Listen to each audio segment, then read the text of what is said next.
saja hubungan antara Republic of China yang sekarang ada di Taiwan dengan Indonesia itu sudah lama kita laksanakan, tapi sekarang ini sebetulnya baru merupakan satu permulaan yang masih membawa kurang puasnya beberapa pihak.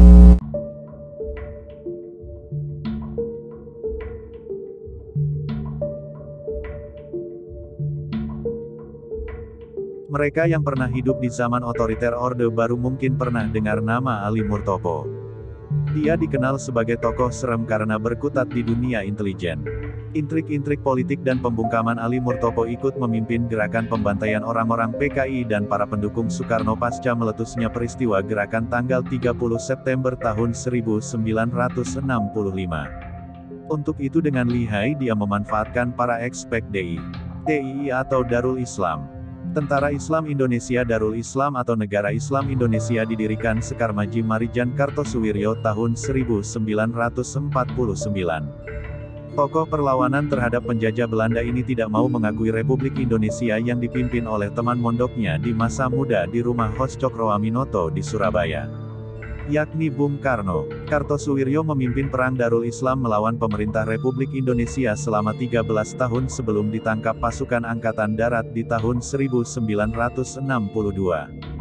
Dan kemudian dihukum mati di tahun 1965, setelah Kartosuwiryo ditangkap pemerintahan Bung Karno memberi amnesti massal untuk ribuan ex-anggota DITI.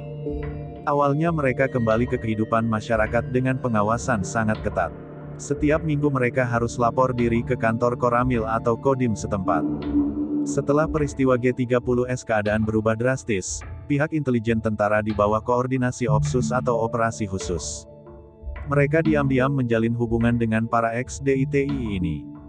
Opsus adalah grup intelijen tentara yang dipimpin Ali Murtopo, salah seorang Intel Aloysius Sugianto. Ditugaskan menjalin hubungan intens dengan para tokoh Darul Islam, salah satunya adalah Danu Muhammad Hasan. Lambat laun hubungan baik ini melahirkan sikap kooperatif. Waktu Angkatan Darat butuh orang-orang untuk melakukan pembersihan terhadap orang-orang PKI dan loyalis Soekarno. Para aktivis DITI yang memang dikenal sangat anti-komunis, menyatakan siap membantu Danu bertugas memata-matai Subandrio, orang dekat Presiden Soekarno yang menjabat Kepala Badan Pusat dan Menteri Hubungan Ekonomi Luar Negeri.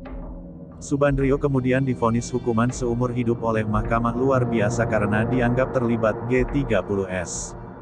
Selain itu Danu juga memimpin kelompok kecil menjelajah Jakarta untuk membongkar persembunyian para pejabat rezim Soekarno.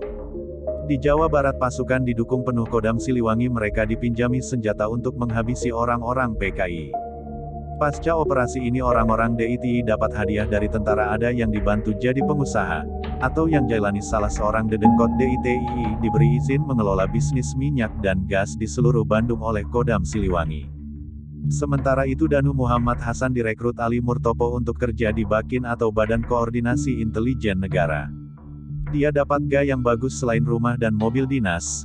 Hubungan mesra ini terjalin sepanjang dekade 1970-an.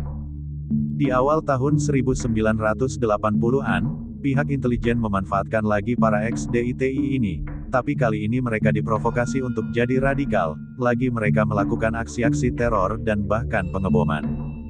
Intelijen memanfaatkan para ex-DITI ini untuk merusak citra Islam dan Partai Persatuan Pembangunan, yang waktu itu suaranya menguat menjelang pemilu. Ali Murtopo dikenal sebagai orang yang sangat cerdas dan jago memecahkan masalah dengan efisien. Dia lahir tanggal 23 September tahun 1924 di Blora, Jawa Tengah. Dia lulus mulo pendidikan setingkat SMP di tahun 1941. Soal pendidikan ini teman-teman Ali di ketentaraan banyak yang memuji kecerdasannya.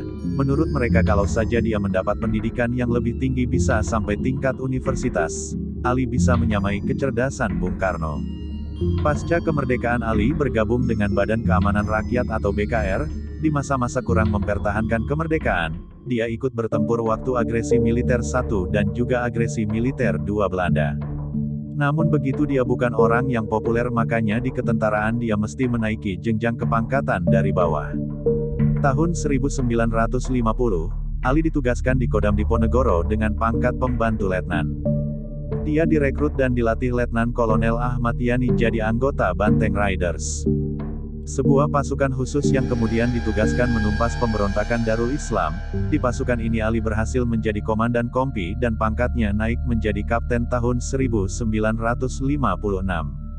Ali masuk kelompok yang mendukung Letnan Kolonel Soeharto menjadi Pangdam Diponegoro.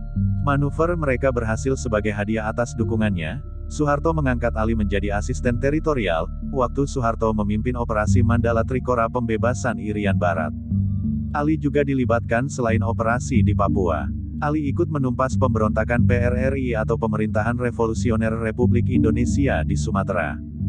Tahun 1959 dia dikirim ke Sumatera sebagai Kepala Staf Resimen. Di tahun yang sama Soeharto dicopot dari jabatannya sebagai Pangdam oleh Kesat Abdul Haris Nasution, karena terlibat kasus penyelundupan. Dia ditugaskan untuk belajar di Sekolah Staf dan Komandan Angkatan Darat. Setelah selesai pendidikan Soeharto ditarik ke Jakarta dan menjabat sebagai Deputi 1 Kesat, salah satu tugasnya adalah membentuk pasukan KADU-AD atau Cadangan Umum Angkatan Darat. Soeharto merekrut Ali untuk membantu dia. Setelah satuan tempur itu terbentuk, Soeharto ditunjuk menjadi Panglima KADU-AD dengan pangkat Brigadir Jenderal. Ali menjadi bawahannya sebagai asisten kepala staf pasukan ini. Di kemudian hari berubah menjadi Kostrat atau Komando Cadangan Strategis Angkatan Darat tahun 1963. Presiden Soekarno melancarkan konfrontasi terhadap Malaysia waktu itu. Menteri Panglima Angkatan Darat Letnan Jenderal Ahmad Yani bertemu para perwira Kostrat. Dia mengaku khawatir soal konfrontasi ini. Letnan Kolonel Ali Murtopo ikut pada pertemuan itu. Dia usul supaya konfrontasi dihentikan saja.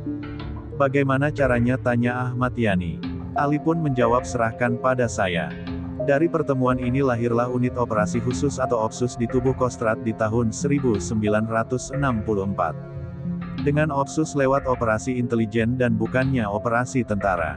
Ali berhasil menjalin negosiasi dengan pihak persemakmuran lewat pembicaraan-pembicaraan di belakang layar.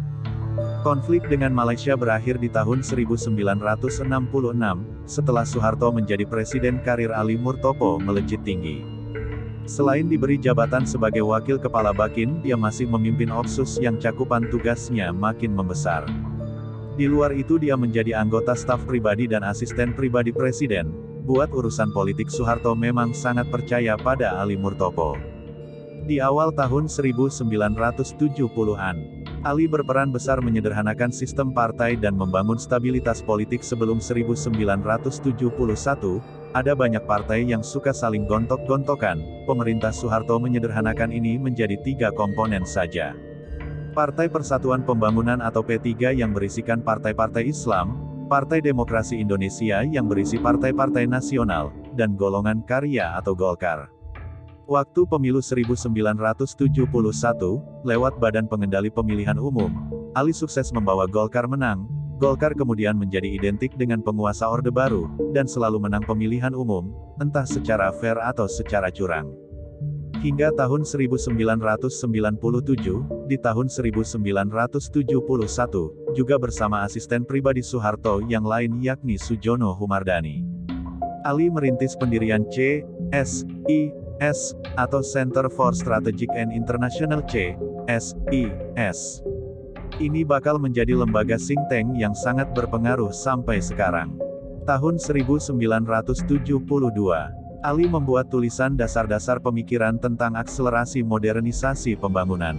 25 tahun dokumen ini diterima oleh Majelis Permusyawaratan Rakyat dan menjadi strategi pembangunan jangka panjang Indonesia, yang kemudian dibagi-bagi menjadi pelita atau pembangunan 5 tahun sesuai masa jabatan Presiden tahun 1978.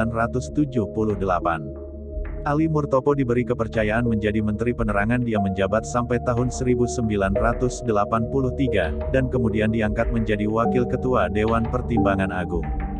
Ali tidak menyelesaikan masa bakti di DPA ini. Ia meninggal tanggal 15 Mei tahun 1984 di usia 59 tahun.